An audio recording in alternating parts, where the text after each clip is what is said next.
আল্লাহ রাব্বুল আলামিনের কাছে কৃতজ্ঞতা জানাচ্ছি। আজকের থেকে 1 বছর আগেও যদি আমাদের কাছে বলা হতো যে এইরকম বাইতুল মোকাররমের পাশে এরকম ফুট ওভার ব্রিজের নিচে বাংলাদেশে এরকম আলেম ওলামারা বসে কথা বলবেন, এই কথা বলার জন্য যে অনুমতি নেওয়া লাগতো, এর জন্য যে ঘোরাঘুরি করা লাগতো, এর জন্য যে মানুষের কাছে পদলেহন করতে হতো, আল্লাহ রাব্বুল আলামিন আমাদেরকে সেই সময়টুকুকে পরিবর্তন করে একটা সুসময় আমাদেরকে দান করেছেন। এটা দুনিয়ার বুকে অনেকে অনেক ক্রেডিট নিতে পারে, অমুকে মাস্টার মাইন্ড, তুমুকে হ্যান্ড করেছে, তুমুকে ঘোষণা দিয়েছিল, এইগুলা যা বলবে, যারা বলবে তারা আল্লাহ রাব্বুল আলামিনের সাথে গাদ্দারি করবে। আল্লাহ রাব্বুল আলামিনের ইচ্ছা ছাড়া এই বাস্তবতায় আমাদের সামনে আসার সম্ভাবনা ছিল না, ঠিক না? অতএব আমরা আল্লাহ রাব্বুল আলামিনের কাছে কৃতজ্ঞ হচ্ছি, আলহামদুলিল্লাহ। দ্বিতীয় যেই কথাটি এই দেশের মানুষ বোঝে, কিন্তু এই দেশের এক শ্রেণীর মানুষের কারণে তারা স্বীকার করে না, সেটি হচ্ছে তাওহীদপন্থী মানুষ, ইসলামপন্থী মানুষ, যারা আল্লাহ রসুলকে ভালোবাসে, যারা মরার পরে জান্নাতে যাওয়ার জন্য শহীদি তামান্না হৃদয়ে রাখে, ওই সকল পরিবারের সন্তান এবং সেই সকল শিক্ষায় শিক্ষিত হওয়া মানুষেরা রাস্তায় নেমেছিল বলে, কথা বলেছিল বলে, মসজিদগুলো থেকে জুমার খুতবা চলমান ছিল বলে ওই ম্যান্ডেটগুলো মানুষের হৃদয়ের মধ্যে ধারণ করা ছিল, তারই এক বিস্ফোরণ হয়েছিল ইসলামপন্থীদের দ্বারা। অন্য যারা ক্রেডিট নেয় এরা ধান্দাবাজ। মূল রক্ত দিয়েছে ইসলামপন্থীরা, তাওহীদপন্থীরা। ইসলামপন্থীরা না থাকলে বাংলাদেশের এই নতুন বাংলাদেশ দেখার স্বপ্ন হতো না।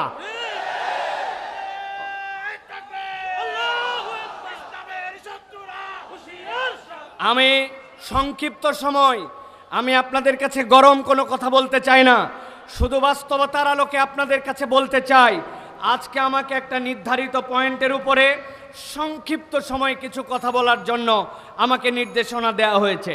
প্রিয় ভাইয়েরা, গরম বক্তব্য আমরা শুনি, মুহূর্তের মধ্যে গরম করে ফেলতে পারি আমরা, এটা আমাদের সামগ্রিকভাবে স্পিরিটকে ধারণ করে না।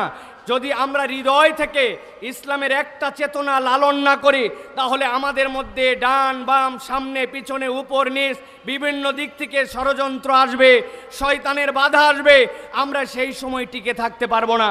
এই জন্য আজকে আমাদের আলোচ্য বিষয় সংক্ষিপ্ত সময়ে সেটি হচ্ছে দ্বীনের বিষয়ে আমাদের ঐক্যবদ্ধ থাকার গুরুত্ব এবং পদ্ধতি কি হবে।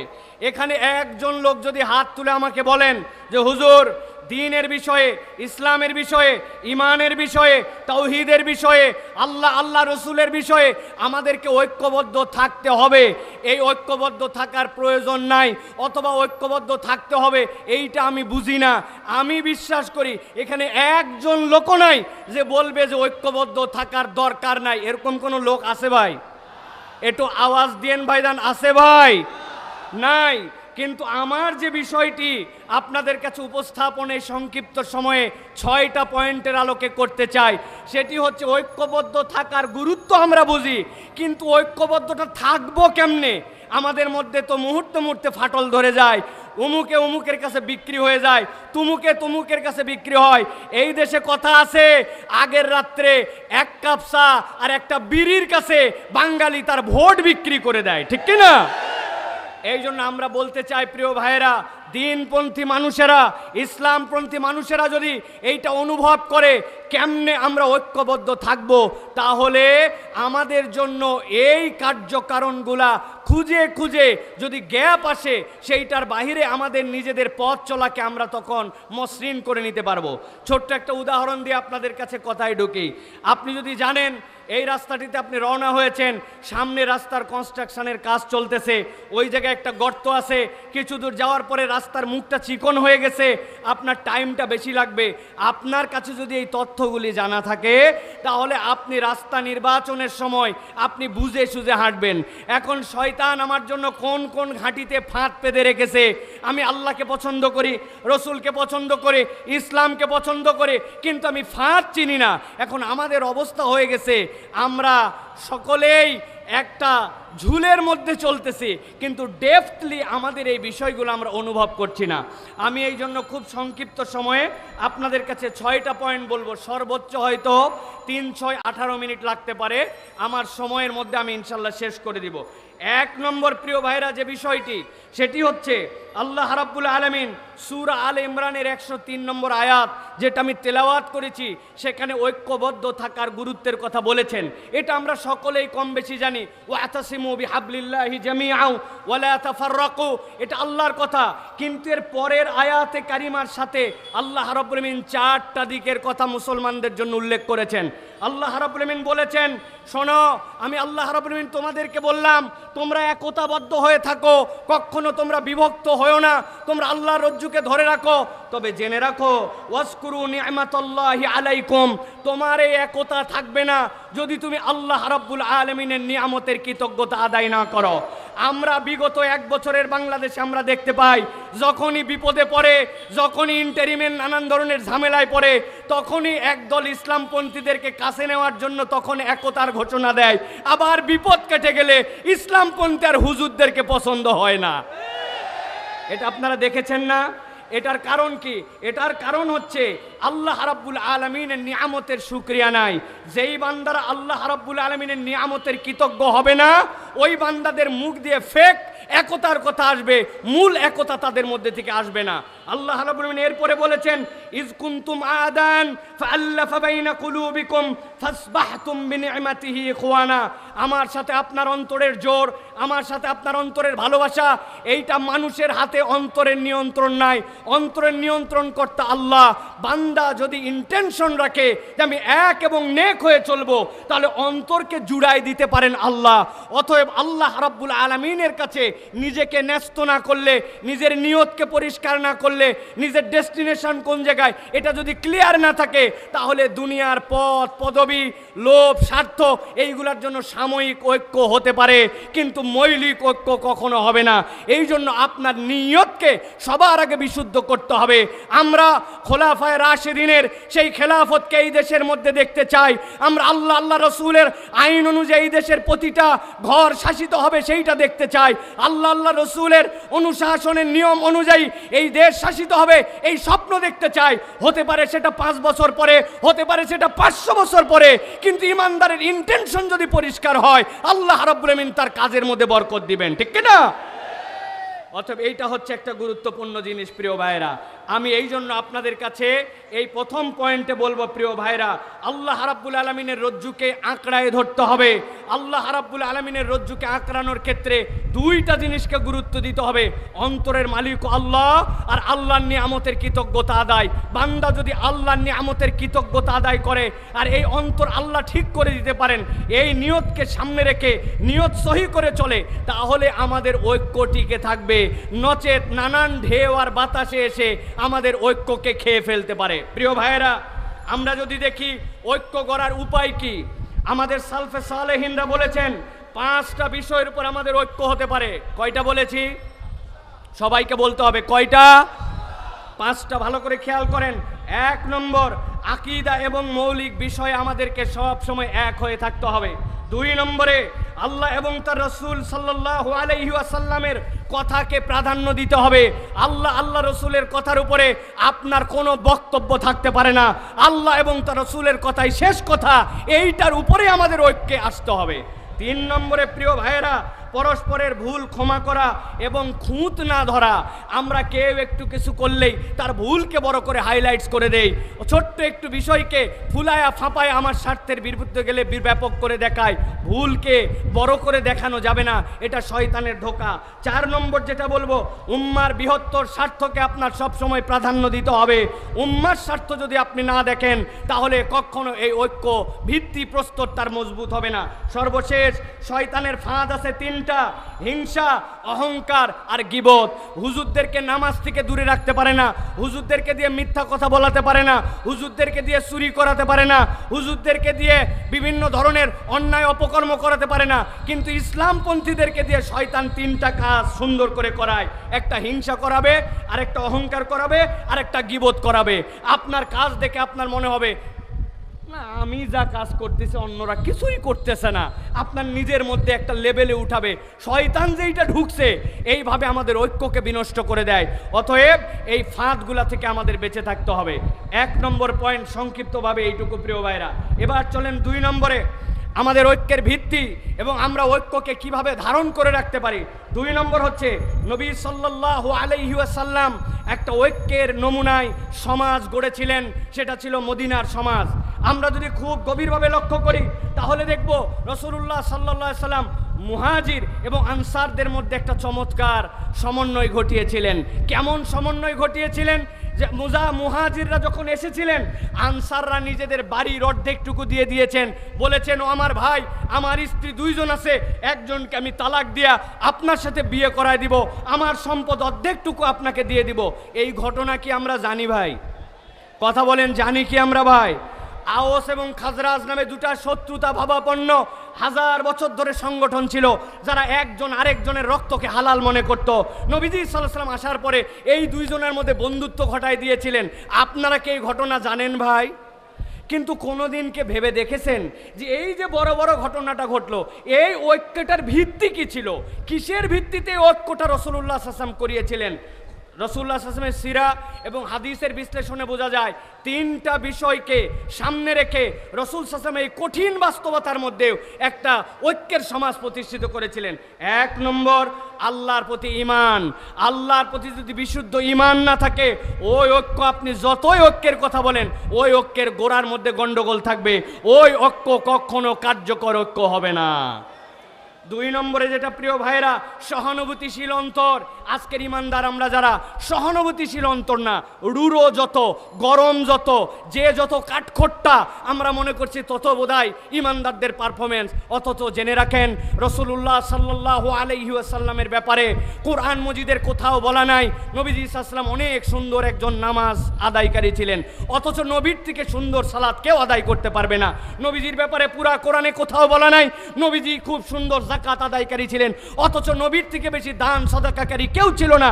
নবীজি সাল্লাল্লাহু আলাইহি ওয়াসাল্লাম বলেছেন খুযু আন্নী মানাসিকাকুম, আমার থেকে হজ শিখো, অথচ কোরআনে কোথাও প্রশংসা করা হয় নাই আল্লাহর নবী খুব ভালো হজ করেছেন, অথচ রাসূলুল্লাহ সাল্লাল্লাহু আলাইহি ওয়াসাল্লামের সুন্দর হজ কিয়ামত পর্যন্ত আর কেউ করতে পারবে না। কিন্তু নবীজির একটা বিষয় নিয়ে কোরআনে প্রশংসা করা হয়েছে, ইন্নাকা আলা খুলুকিন আযীম, আমার নবী ছিলেন মহান চরিত্রের উপর অধিষ্ঠিত। আজকের মুসলমান নামাজি, আজকের মুসলমান হাজি, আজকের মুসলমান টুপিওয়ালা, আজকের মুসলমান ওজিফাওয়ালা, কিন্তু আজকের মুসলমানের আখলাক আমাদের সুন্দর নয়। অতএব নবীজির ওই ঐক্যের ভিত্তি ছিল সহানুভূতিশীল একটা অন্তর। প্রত্যেককে আমাদের সহানুভূতিশীল অন্তরের মালিক হতে হবে। 3 নম্বরে প্রিয় ভাইরা, দ্বীনকে প্রাধান্য দিতে হবে। যেখানে দ্বীন নাই সেই জায়গায় কোনো ঐক্য হতে পারে না প্রিয় ভাইরা। দুনিয়া একদিক হয়ে যেতে পারে, ইমানদাররা কখনো সমকামিতাকে প্রমোট করতে পারে না, এলজিবিটিকিউকে সমর্থন করতে পারে না। আপনি কিয়ামত ঘটায় দিতে পারেন, ইসলাম এটাকে হারাম বলেছে, আপনি এটা করতে পারবেন না। যেই সকল কমিশন আজকে বাংলাদেশে এসে ধোঁকাবাজির কমিশন দিচ্ছে, তারা গাজার মুসলমানদেরকে রক্ষা করতে পারে নাই, তারা মুসলমানদেরকে সেই জায়গায় ক্ষুধার জ্বালায় হত্যা করছে, সেই জায়গায় তাদের কোনো মাথা ব্যথা নাই। আর এই দেশের মানুষ যারা শান্তিপ্রিয় মানুষ, যারা এই দেশের মানুষ নীরব নিজের ধর্ম পালন করে, এই জায়গার মানুষ তাদের যারা ভাই ব্রাদার অন্য ধর্মাবলম্বী আছে তাদেরকে সুন্দর করে আগলা রাখে, তাদের মন্দিরকে প্রয়োজনে পাহারা দেয় যাতে কোনো দুষ্কৃতিকারী অন্যায় করতে পারে না। এই জায়গায় মানবাধিকার কমিশন ফলাতে আসছে, তারা দুনিয়ায় মানবাধিকার দেখতে পায় না।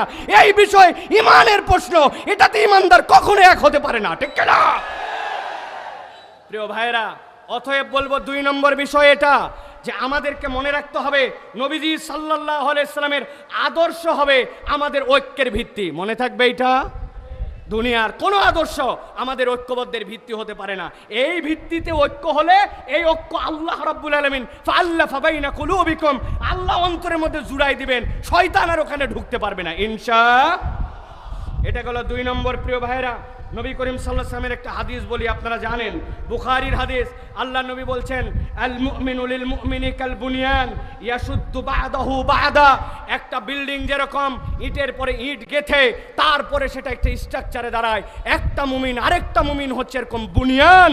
কোনো একটা মুমিনকে বাদ দিয়ে আপনি মনে করবেন যে আমি একা একা জান্নাতে চলে যাব, এইটা মুমিনের চরিত্র হতে পারে না। অতএব প্রত্যেকটা মুমিনের সাথে সহানুভূতিশীল হৃদয় নিয়ে তার প্রতি আমার ভালোবাসা রাখতে হবে। এইটা হবে আমার ঐক্য টিকিয়ে রাখার অন্যতম একটা দর্শন। 3 নম্বরে প্রিয় ভাইয়েরা, সমাজে যদি ঐক্য না থাকে তাহলে আমাদের কি হতে পারে একটু ভালো করে খেয়াল করেন প্রিয় ভাইয়েরা। আল্লাহ রাসূল সাল্লাল্লাহু আলাইহি ওয়াসাল্লাম ঐক্য প্রতিষ্ঠা করলেন, এরপরে সমাজ একটা সুন্দর সমাজের দিকে গেল। আল্লাহ রাব্বুল আমিন কোরআনুল কারীমের সূরা আনফালের 46 নম্বর আয়াত, এই আয়াতের মধ্যে আল্লাহ রাব্বুল আলামিন দুনিয়ার মানুষকে বলছেন, শোনো, যদি তোমরা ঐক্যের মধ্যে ফাটল ধরাও, ইমানদারদের মধ্যে যদি ফাটল ধরাও, তাহলে তোমাদের সমাজের মধ্যে 3টা মহামারী, 3টা সমস্যা তোমাদের মধ্যে আসবে। সূরা আনফাল 46 নম্বর আয়াত, আল্লাহ বলছেন ওয়ালা তানাজারু ফাতাফশালু ওয়া তাযহাবা রিহুকুম। আল্লাহ রাব্বুল আমিন বলছেন কোরআনুল কারীমের মধ্যে যদি কোনো বান্দারা নিজেদের মধ্যে বিভেদ ঘটায়, এই বিবাদে জড়ায় পড়ে, তাহলে 3টা সমস্যা তাদের মধ্যে হবে। 1 নম্বরে কি হবে? তারা ব্যর্থ হয়ে যাবে। 2 নম্বরে কি হবে? শক্তি তাদের চলে যাবে। 3 নম্বরে কি হবে? ওই সমাজের মধ্যে রহমত থাকবে না। নবীজি সাল্লাল্লাহু আলাইহি সাল্লাম হাদিসের মধ্যে বলেছেন ইয়াদুল্লাহি মাআল জামাআহ, তোমরা যতক্ষণ পর্যন্ত এক হয়ে থাকবা তুমি দেখতে পাও তোমার একতার শক্তি, তোমার চোখে ওটা পরিষ্কার হবে না, তোমার চোখে পরিষ্কার হবে না। কেননা আল্লাহ রাব্বুল আমিন এই জামাতের উপরে আল্লাহর হাতকে রেখেছেন। প্রিয় ভাইয়েরা, লিবিয়ায় বিখ্যাত যুদ্ধ হচ্ছিল ফ্রান্সের সাথে। ওই ফ্রান্সের যুদ্ধে লিবিয়ায় মুজাহিদদের সাথে পারছিল না তারা। এক পর্যায়ে ফ্রান্স সিদ্ধান্ত নিল সম্মুখ সমরে মুজাহিদিনদের সাথে পারা যায় না। তারা তখন উপর থেকে হেলিকপ্টার গানশিপ দিয়ে হত্যা করার সিদ্ধান্ত নিল। মুজাহিদদের আমিরের কাছে মুজাহিদরা যে বলল, আমিরুল মুজাহিদিন, সামনের গেরিলা যুদ্ধে তারা আমাদের সাথে পারে নাই, কিন্তু এখন তো আমাদের আর কিচ্ছু করার নাই, আমাদের অস্ত্রের রেঞ্জ যে পর্যন্ত তার উপর দিয়ে তারা হেলিকপ্টার দিয়ে আমাদেরকে হত্যা করবে। আমিরুল মুজাহিদিন তাদেরকে জিজ্ঞাসা করেছিলেন তারা কিভাবে হত্যা করবে, বলবে উপর থেকে তারা গুলি করবে। বলছে কত উপর থেকে? বলে অনেক উপর থেকে। বলে আরে কত উপর থেকে? বলে আমাদের গুলির রেঞ্জ যেখানে নাই সেখান থেকে। আমিরুল মুজাহিদিন তাদেরকে বলেছিলেন, ও মুজাহিদেরা, ভালো করে বুঝে থাকলে বলো, তারা যত উপর থেকে গুলি করবে এই গুলিটা কি আরশে আজিমের উপরে নাকি আরশে আজিমের নিচে? মুজাহিদরা বলছে আল্লাহ সুবহানাল্লাহ, কি বলেন আপনি, আল্লাহর আরশের উপরে সে কেমনে যাবে? তখন আমিরুল মুজাহিদিন তাদেরকে বলেছিলেন, তোমরা এক এবং নেক হয়ে থাকো, যেই আরশে আজিমের রবের উপরে কেউ উঠতে পারে না, তার বান্দারা যখন জমিনে থাকে ইয়াদুল্লাহি মাআল জামাআহ, আল্লাহর হাত তাদের সাথে থাকে। এক থাকলে মুসলমানদেরকে কিয়ামত পর্যন্ত কেউ পরাজিত করতে পারবে না। কেন? আমাদের আরশে আজিমের রব হচ্ছেন আল্লাহ। প্রিয়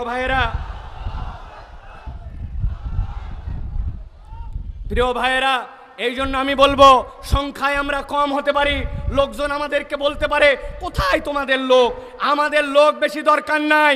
ইমানদাররা কখনো অস্ত্রের বলে জিতে নাই। ইমানদারদের সাথে একটা বল ছিল, সেটা হচ্ছে ইমানি বল। যতক্ষণ পর্যন্ত আমরা এই ঐক্যবদ্ধতার স্বপ্ন নিয়ে সীমিত স্বার্থকে ত্যাগ করে এক থাকবো, এই ইমানের বল দিয়েই মুসলমানরা বিজয়ী হবে ইনশাআল্লাহ। প্রিয় ভাইয়েরা, এটা গেল 3 নম্বর পয়েন্ট। সংক্ষিপ্তভাবে এবার চতুর্থ যে বিষয়টি আপনাদের কাছে বলবো প্রিয় ভাইরা, এই উম্মাহ, যেই উম্মার ব্যাপারে আল্লাহ রাব্বুল আলামিন কোরআনুল কারীমের মধ্যে ছোট্ট 2টা শব্দে প্রশংসা করেছেন। কি প্রশংসা? সামি'না ওয়া আতা'না। এরা তো সেই উম্মত যারা শোনে আর মেনে নেয়, এরা কোনো প্রশ্ন করে না। এটা হচ্ছে উম্মতে মুহাম্মাদের বৈশিষ্ট্য। মুফাসসিরিনে কেরাম ব্যাখ্যা করছেন এই আয়াতে কারিমার আলোকে এই উম্মতের মৌলিক বৈশিষ্ট্য কি? এই উম্মতের মৌলিক বৈশিষ্ট্য হচ্ছে ঐক্য। এই উম্মতের মৌলিক বৈশিষ্ট্য আমার কথা নয়, আল্লাহ রাব্বুল আলামিনের নবী সাল্লাল্লাহু আলাইহি ওয়াসাল্লাম বলছেন, ইন্নাল্লাহা ইয়ারদা লাকুম সালাসান। ও দুনিয়ার মানুষ জেনে রাখো, আল্লাহ রাব্বুল আলামিন 3টা জিনিস পছন্দ করেন। একসাথে সমস্বরে, একটা মুখ বন্ধ না করে একসাথে বলতে হবে, আল্লাহ রাব্বুল আলামিন কয়টা জিনিস এই উম্মত থেকে পছন্দ করেন? একসাথে বলেন, কয়টা? 3টা মুখস্থ করেন।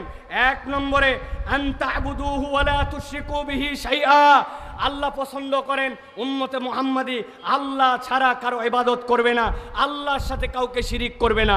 এটা এক নম্বরে। দুই নম্বরে ওয়ান তাতাসিমু বিহাবলিল্লাহি জামিআ, এই উম্মত আল্লাহর রজ্জুকে কোরআন সুন্নাহকে একেবারে দাঁত দিয়ে কামড়ায় ধরার মতো ধরে একতাবদ্ধ থাকবে, এটা আল্লাহ পছন্দ করেন। আর তিন নম্বরে ওয়ান তুনাসিহু, তোমরা এই উম্মতে আল্লাহ এবং আল্লাহ রসুলের নির্দেশ অনুযায়ী উম্মত সব সময় একজন আরেকজনকে নসিহত করবে। আমাদের দিন হচ্ছে নসিহা। অতএব এই উম্মতের বৈশিষ্ট্য হচ্ছে ঐক্যবদ্ধ থাকা, আর ঐক্যের ভিত্তি হবে আল্লাহর সাথে কাউকে শরিক করি না, ইবাদত করি একমাত্র আল্লাহর। বলবো একটা কথা সামনে আর পিছনে করব আরেক কাজ, এটা ইমানদারের বৈশিষ্ট্য হবে না। যে ইমানদার মসজিদে আল্লাহর দিনকে মানে, যে ইমানদার জানাজায় আল্লাহর ইসলামকে মানে, যে ইমানদার ওই যাকাতের ইসলামকে আল্লাহ মানে, ওই ইমানদার যদি এটা বিশ্বাস না করে যে আল্লাহর দেওয়া বিধান অনুযায়ী এই সমাজ চলতে পারে, রাষ্ট্র চলতে পারে, চোরের বিচার হতে পারে, তাহলে ওই ইমানদারের কখনো ইমান পূর্ণ হয় নাই, ঠিক কি না? আমাদের মধ্যে অনেক ধান্দাবাজ আছে। এই ধান্দাবাজরা দেখবেন একটা কথা আমি সবসময় বলি, আমরা বলি আমানতু বিল্লাহি ওয়া মালাইকাতিহি ওয়া কুতুবিহি। এইটা বলছি তো আমরা, না ভাই? বলেন তো ভাই, ওয়া কুতুবিহি মানে কি? হ্যাঁ, ভালো করে বুঝে বলেন, কুতুবিহি মানে কি? একটা লোক কোরআনুল কারীমের অর্ধেকটা পুরাপুরি কবুল করছে আর বাকিটার ব্যাপারে বলছে কিছু কথা আছে, 50% মুসলমান, তাহলে তাই তো নাকি? আরেকজন পুরাটাই শেষ করছে শুধু সূরা নাস, অল্প একটুখানি, ওইটার এখনো আলোচনাটা ওর বোঝা হয় নাই, ওই 99.99% মুসলমান, তাই তো নাকি? কত পার্সেন্ট? 0%। প্রিয় ভাইরা, ভালো করে মনে রাখবেন, আমরা বলছি আমানতু বিল্লাহি ওয়া মালাইকাতিহি ওয়া কুতুবিহি, আল্লাহর আইন বিধান যেটা আমার মাথায় ধরে সেটাও স্বীকার করি, যেটা আমার মাথায় ধরে না ওটাও স্বীকার করি, তবেই সে মুসলমান। তাছাড়া ওই মুসলমানের দাম আল্লাহর কাছে নাই, ঠিক না? বাঁচার একটা উপায় আছে, আপনারা যদি বলেন তাহলে বলে দিতে পারি। সবাই রাজি হওয়া লাগবে, আর যাওয়ার সময় 10 টাকা করে হাদিয়া দেওয়া লাগবে। হুজুর খুচরা নাই, তাই না? দেখেন যদি পছন্দ হয় তাহলে দিয়েন, না পছন্দ হলে দিয়েন। আমি একটা বুদ্ধি বার করছি, এখন থেকে আমরা আমানতু বিল্লাহি ওয়া মালাইকাতিহি ওয়া কুতুবিহি ওয়া রুসুলিহি এইটা না বলে আমরা সিস্টেম করে আগেই বলে নিব আমানতু বিল্লাহি ওয়া মালাইকাতিহি ওয়া কিছু কিছু কুতুবিহি। অথবা আমরা বলবো আমানতু বিল্লাহি ওয়া মালাইকাতি ওয়া যদ্দুর বুঝি তদ্দুর কুতুবিহি। কবরে যায় ফেরেশতা ধরছাই, কি ব্যাপার, তোমার কিতাব কোনটা? বলে আমি আগেই বলে আসছিলাম যদ্দুর বুঝি তদ্দুর কুতুবিহি। বাটাম কিন্তু একটাও মাটিতে পড়বে না। অতএব ধানাই পানাই মুসলমান হয়েন না, কেবলমাত্র দাড়ি টুপি দিয়ে মুসলমান হওয়া যায় না, নামের আগে মোহাম্মদ থাকলে মুসলমান হওয়া যায় না, ঈদের নামাজে জাতীয় মসজিদে সামনের কাতারে বসলে মুসলমান হওয়া যায় না। মুসলমান হতে হলে আল্লাহর জমিনে আল্লাহর আইনে এই দেশ চলবে, পুরা পৃথিবী চলবে, এইটার প্রতি আপনার সমর্থন থাকতে হবে। এই সমর্থন না থাকলে মুসলমান হওয়া যায় না।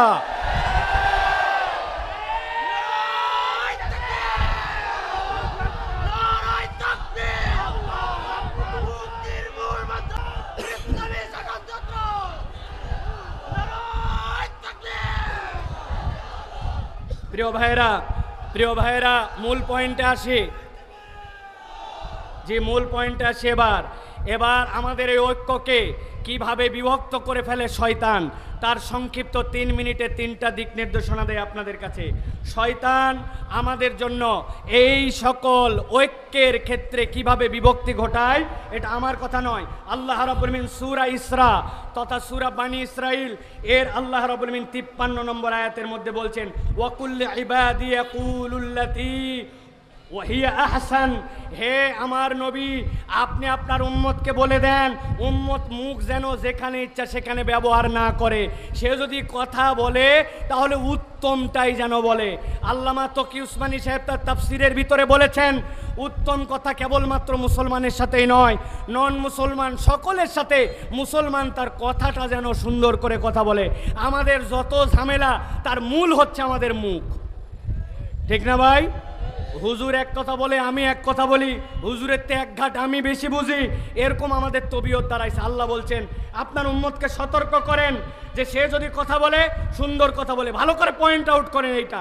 আল্লাহ এরপরে বলছেন ইন্নাশ শাইতানা ইয়ানজাগু বাইনাহুম, নিশ্চয় জেনে রাখো শয়তানের কাজই হচ্ছে তোমাদের মধ্যে বিভক্তি ঘটানো। ইন্নাশ শাইতানা কানা লিল ইনসানি আদুওয়াম মুবিনা, নিশ্চয় জেনে রাখো শয়তান তোমাদের জন্য প্রকাশ্য শত্রু। অতএব আমাদের ঐক্য বিনিষ্ট করে আমাদের মুখ, আমাদের প্রত্যেকের মুখকে সামলাতে হবে।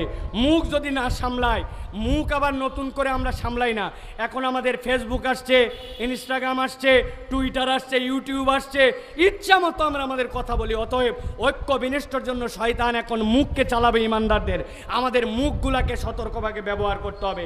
প্রিয় ভাইরা, 2 নম্বরে যেটা বলবো সতর্ক হওয়ার জায়গা, সেটা হচ্ছে হকের উপর ঐক্য, বাতিলের সাথে কোনো ঐক্য হতে পারে না।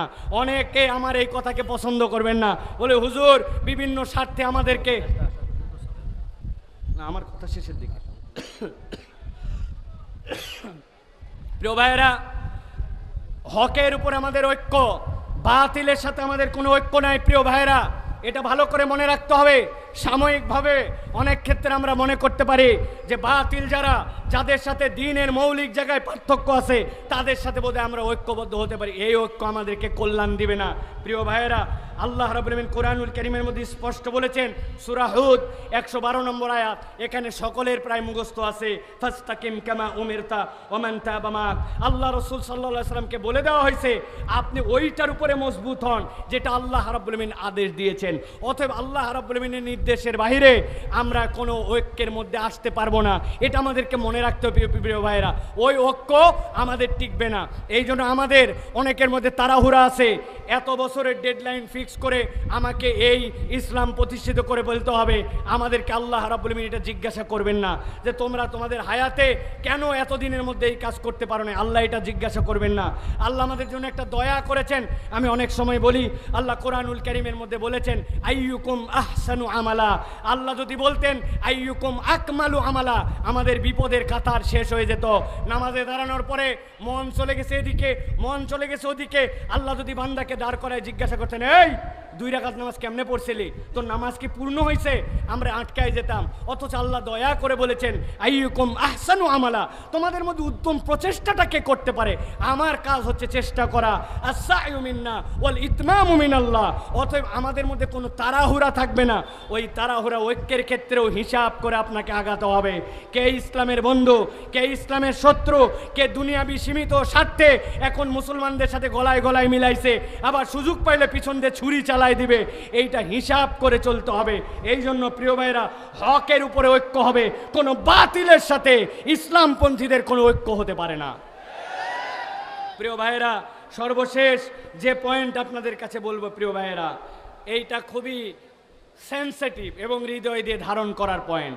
আল্লাহ রাব্বুল আলামিন বলছেন ঐক্য মানে হচ্ছে দয়া, ক্ষমা এবং হিকমা। দয়া, ক্ষমা এবং হিকমা, এই 3টা যেখানে নাই সেই জায়গায় ঐক্য থাকতে পারে না। আল্লাহ রাব্বুল আলামিন বলেছেন ওয়ালা তাস্তাউিল হাসানাতু ওয়ালাস সাইয়্যা ইদফা বিল্লাতী হিয়া আহসান ফাইদাল্লাযী বাইনাকা ওয়া বাইনাহু আদাওয়াতুন কাআন্নাহু ওয়ালিয়ুন হামীম। আল্লাহ রাব্বুল আলামিন বলছেন, ও দুনিয়ার মানুষ, কেবলমাত্র মুসলমান নয়, তোমার সামনে যে আসুক না কেন, সে যদি তোমার সামনে কোনো ঝগড়াঝাটি মুড নিয়ে আসে, তোমার সামনে যদি কোনো বিরূপ আচরণ নিয়ে আসে, একজন ইমানদারের ঐক্য প্রচেষ্টায় তার দায়িত্ব হবে ওয়ালা তাস্তাবিল হাসানাতু ওয়ালাস সাইয়্যা। ইমানদার কখনো ভালোর সাথে মন্দের মিশ্রণ ঘটাবে না। ভালোকে দিয়েই সে ভালোটাকে আরো উন্নতর জায়গায় নিয়ে যাওয়ার চেষ্টা করবে, ভালো দিয়ে খারাপকে মিটায়ে দিবে। আল্লাহ রাব্বুল আলামিন বলছেন ইদফা বিল্লাতী হিয়া আহসান, কল্যাণ দিয়ে তোমাকে পরিবর্তন করতে হবে। অথবা ইমানদারের হৃদয়ের মধ্যে একটা তামান্না থাকবে, আমার দ্বারা এমন কোনো আচরণ যেন প্রকাশ না পায়, আমার দ্বারা এমন কোনো কাজ, আমার দ্বারা এমন কোনো আচরণ যেন প্রকাশ না পায়।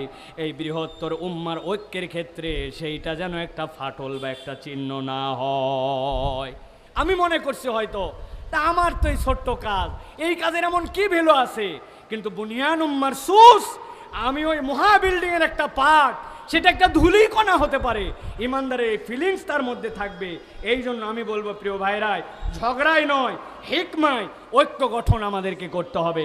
অতএব প্রিয় ভাইরা, আল্লাহ আমাদেরকে এই কথাগুলোর উপরে আমল করার তৌফিক দান করেন। হাযা মা ইনদি ওয়াল ইলমু ইনদাল্লাহ। সুবহানাকাল্লাহুম্মা বিহামদিকা আশহাদু আল্লা ইলাহা ইল্লা আনতা আস্তাগফিরুকা। আসসালামু আলাইকুম।